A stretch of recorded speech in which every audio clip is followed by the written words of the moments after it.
ধরুন সাকিব যখন ছিল তখন হয়তো আমাদের সেই ডাকদারি করার মতো সুযোগ ছিল, একটা এক্সট্রা বলার খেলাতে পারতাম, একটা এক্সট্রা ব্যাটসম্যান খেলাতে পারতাম।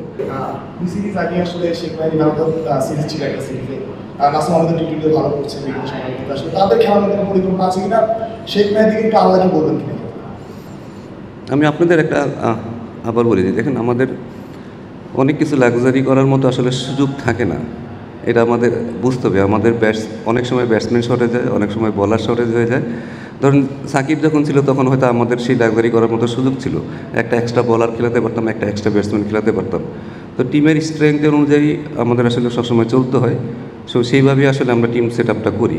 আমরা জানি যে নাসিমকে খেলাইলে হয়তো আমাদের বেনিফিট হতে পারে, বাট তখন হয়তো আপনাকে তবে রিশাদকে বসাইতে হবে অথবা অন্য কাউকে বসাইতে হবে। তো সব দিকে ব্যালেন্স করে টিমের অপোনেন্টের উপর ডিপেন্ড করে আসলে আমাদের টিমটা সবসময় করতে হয়।